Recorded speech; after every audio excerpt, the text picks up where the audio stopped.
a dad in our support group, our Facebook fortress. Oh, here's a camera.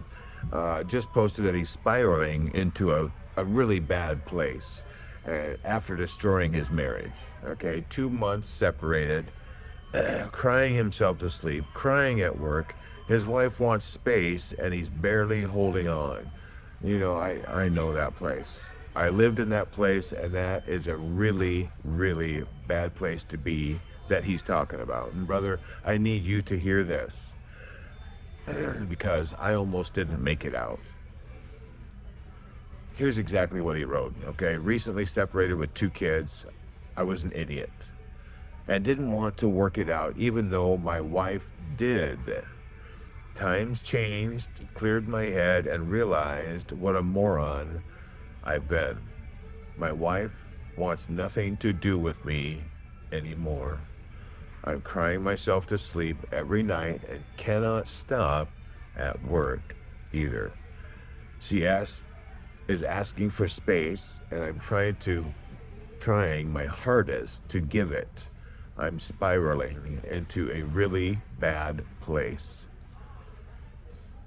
That last line is the one that stopped me dead in my tracks, because everything in there is me.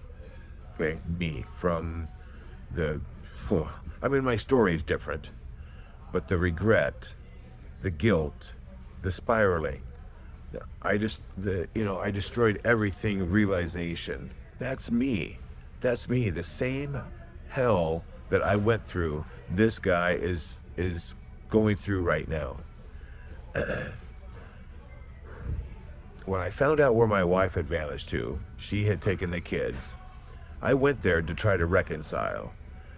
And I ended up calling her an effing B, and I punched a hole in the wall. And that hole in the wall actually became a huge hole right here in my heart.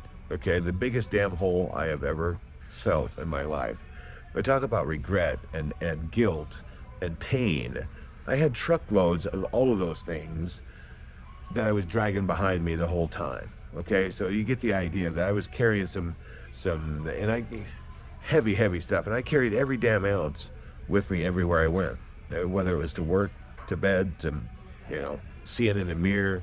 I was suffocating, and that really, really bad place, that this dad right here is talking about. I know it way too well. And whether it's anger, depression, standing on the edge, wondering if anyone would even care, any of those places I have been, and I stayed way too long. He said she's asking for space, and he's trying his hardest to give it. My wife took her on it herself to give herself space without letting me know. Okay, at least this brother got some warning and got some talking about it. But this space that we're talking about is not punishment, guys. It's your lifeline. And I'm going to tell you why. Right now, you're drowning, you're spiraling. You can't think straight. Okay, you've got emotions. You're crying at work. You can't sleep. You can't function. And you know what that tells me right there? Especially about the regret and all the other things that you're doing. You're not the man that she needs. Hell, you're not even the man that you need to be right now. And that space is not about her moving on and getting away from you. That space is about you being able to find who you need to be. You see, I spent 10 years trying to figure this out, and I struggled. And this dad today is struggling right now. 2 months in, he's struggling. The regret, it doesn't go away by begging for her to return. The guilt, it doesn't disappear by trying to explain yourself. The pain, it doesn't stop by chasing her. It stops when you finally do the actual work on the inside of you. When you stop carrying those truckloads of guilt and sorrow and all of those other things, you unpack them, you unload them, you no longer carry those with you. That's when you stop spiraling. That's when you can start climbing, because now you don't have the load. Now here's what I told him in my reply. And what I'm telling you For those of you standing in the same place, I'm letting you know the same thing. That space that she's asking for is your first assignment.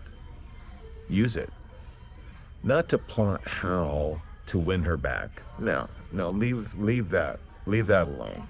And it's not to spiral deeper and deeper into the guilt and the sorrow. No, use it to become the man that you should have been all along. Simple as that. Your regret, valid. And in fact, the regret is actually a good thing, because that's what that regret tells me, is that you're actually a good guy, that you've made a mistake, you feel bad about it, and that's called remorse. A really bad guy doesn't have that. They don't care. What regret tells me is that you care as a dad, as a husband. The really bad place, that warning sign, that's not a destination. It's not a final destination. If you're thinking about ending it all, call someone, text me, get a hold of someone. 988 is a suicide prevention line, and there you could talk to people. I've been there. I haven't dialed the number, but I've been there. The only reason I'm still here talking to you right now is because of my dog Coco, or is a chocolate lab. That was my best bud for 15 years. All she did was lay her head on my lap. That's why I'm still here. Now, what about your mistake? Whether it's an affair, the rage of me punching a hole in the walls, neglect, whatever it is, whatever the mistake is, whatever that path was that caused it, just own it. Own it. Grieve it. Leave it for dead. Learn from it. Put it in the rearview mirror. Glance every so often at it to learn the lesson that is there for you. I went from, look, me, the guy that made that mistake, that got so pissed because his wife wouldn't come back to him after leaving him, okay? I'm the one that punched a hole in the wall. I'm the one that called her an F and B word. And in the earshot of my kids at that time. I went from that place to leading a convoy of 4,700 divorced dads. And if a guy like me can come out of a place like that and do what I'm doing now, then you can certainly be able to unload the truckloads of guilt that you're carrying and turn your pain into purpose, like I'm beginning to do. From that really bad place to a place of brotherhood, to a place of building, rebuilding. And what we're doing with this convoy of divorced dads, is we're not leaving any man behind to stay in that guilt and that, no. And, it's not because I'm some special dude. Sure, well, man, no. And not because my pain was any worse than anyone else's or better, but because I finally understood something, okay? That regret you're feeling is proof that you're not a monster. It's proof that I wasn't a monster. It's proof that you've got a conscience. It's also proof that you can change.